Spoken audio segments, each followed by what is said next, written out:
Hey, Bobby Manning here. Welcome to the Garden Report. 112-88, the final. It's a blowout, Josue. Classic. Instant classic here. Not the game, but... Yeah, Tatum's performance. Yeah, that's right. 51 points. I think 17 for 28 from the field. Man. Ridiculous efficiency, especially in the third quarter. A runaway 33-10 where his step-back threes, especially the one in the corner over Joel Embiid, and then another one in the right wing over Embiid, and another over Maxey, just devastating 4 threes from Tatum in that quarter. Send the Celtics on the run and basically put this game in doubt for Philadelphia by the fourth quarter. It's a close one early.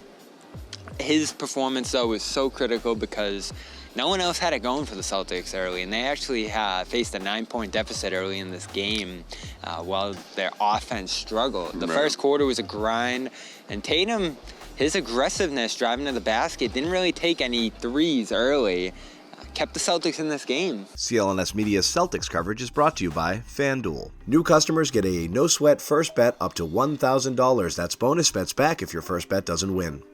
I love that. I love that about his game. He took one in the first half. It was all about driving, getting good looks, and seeking high percentage shots. And he was incredible, especially in the second half, especially in the third quarter, going at Joel Embiid, going at the MVP on defensive switches, and he made them pay in a big way for sure. The Philadelphia 76ers, as a team, as a whole, it just seemed like they were out of it. The life was sucked out of it for them, especially in this building. The loudest I've heard TD Garden throughout the entire postseason. So I guess you could shout out to Jaylen Brown for calling them out the way he should have, because they didn't disappoint for sure in Game 7, and neither did Tatum. Yeah, and this started with some referee working from Doc Rivers and the Philly organization, obviously. Well, the timing of that report, Woj's report, unbelievable. Yeah, I thought that was interesting. To get in the building. Yeah, like hours before tip-off, it was interesting timing, and Doc Rivers talking about it, so it did set that tone. But Joe Mazzulla shot that down when you asked him about that. Yeah, and everything call-wise evened out for the most part in this game. Some frustrating ones early, the foul on White guarding Harden.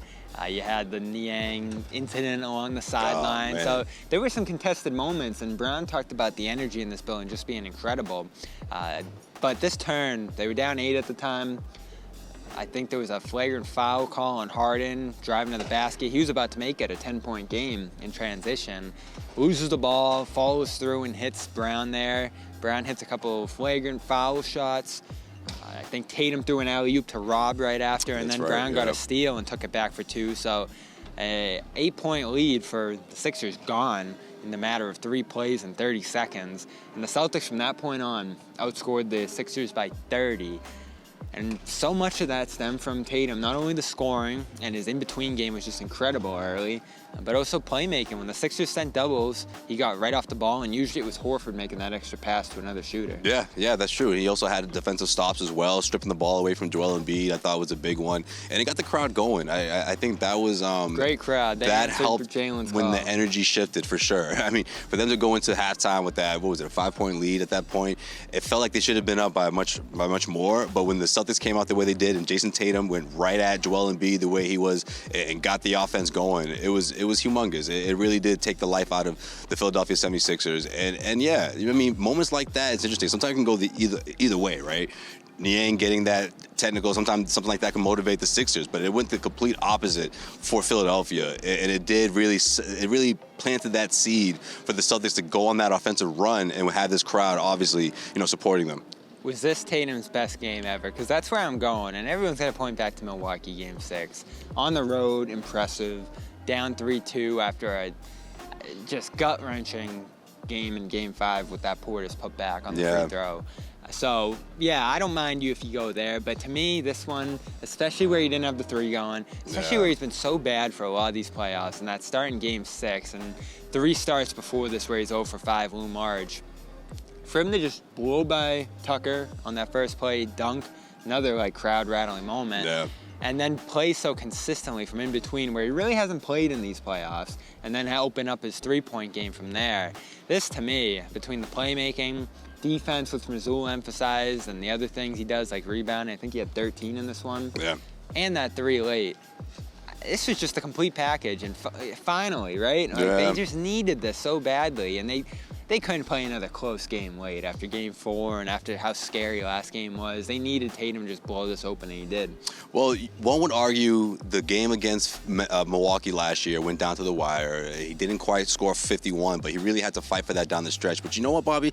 I'll give you the benefit of the. I mean, look, after what we saw, and when you consider the narrative and what he said after Game 6, calling himself one of the best players in the NBA, he had to come out here and back those words up, and he did in a big way. So I'm going to say when you consider all those factors, that this is his best performance. And the stakes, too. The stakes were high. You're going up against the league MVP. He's been tremendous in this series. He's been dominant in this series. Game 7, I mean, Philadelphia 76ers really wanted this one, especially Joel Embiid, but Tatum just wanted it more. And again, when you couple the fact of he's the reason why there is a Game 7, right? He goes off in Game 6. Those last 5 minutes meant everything with the season on the line, and he delivered. He's called himself one of the best players in the NBA, backed it up in a big way with 51 points, and by the fourth quarter, you can tell which direction this game was going in. So yeah, you know what? I'll say this is his best performance of his career. And when you look at what he said after the game, how proud he is to do that, to do this in Boston, and to wear a Celtics uniform and be a part of this legacy, I think it speaks volumes to where Jayson is in his maturation process, right? Who he's become as a superstar. And look, the two things in this city, they go hand in hand. I mean, obviously winning a championship is what you have to do here. And Tatum hasn't done that yet. And everyone will always say that in order to be great, you have to do that. But I think he's starting to get the full picture of how the two go hand in hand, how the city is supporting him, and how they're going to come out and they're going to show that support. And he's starting to feel it. He's starting to feel what it means to be a top athlete in this city, in Boston. And I think he is that. He just has to obviously get that championship to be solidified. But I feel like everyone in this city is rallying behind him because they feel that he's talented enough, and two, this team is good enough to get that far. They also believe in him. I think right. People maintain the faith through his struggles and some bad ones. They haven't turned on him. Yeah. You know, and I think he knows that, and he understands that when he thinks back to the way he performed in the NBA Finals and how this team has failed, but they continue to come right back, and here they are again going into the Eastern Conference Finals. Yeah, and a nice contrast, that support versus the boos in Game 5, which I think they viewed as frustrated as they were as push rather than fans giving up on them here. And that ultimately did push them to an incredible win in Game 6, which I'm still blown away by, and then carrying that over tonight, a little more expected, but I didn't expect a 30-point breakout the way it ended up happening here. And Sixers faded, I guess, real quick before we get out of here, and give them credit. They pushed the Celtics further than I think I ever imagined, and I'd imagine you thought was possible too. Had them on the brink in Game 6. Could this be it? I mean, Doc's job's probably on the line. Harden, of Houston rumors. Embiid, who knows what happens if both those guys are gone. Have we seen the last of the Sixers? Maybe there's a chance of that, but I don't think they're gonna just like break the band up as quickly as people are expecting. Yeah, I think they'll run it back. I think Joel Embiid and what he said about Doc Rivers and their relationship, I think there's a lot to say about that, and I think for him to go out and say he's gonna be fine is his stamp of approval, saying like, this is our guy, we just have to figure this thing out as a team. So I don't think that Doc's job's in jeopardy, but it'll be interesting to see what kind of offseason they have, because they have to make some key trades or acquisitions. And obviously, James Harden's future with the team is the first on the list. They have to figure out how that's going to break down for them. But I see them running it back, I really do, and just trying to build that roster better around Joel Embiid. Maybe they can figure out a deal for Harden. I would not max him, but need a replacement if you're going to try to keep Embiid. That's something worth exploring. Yeah, for sure.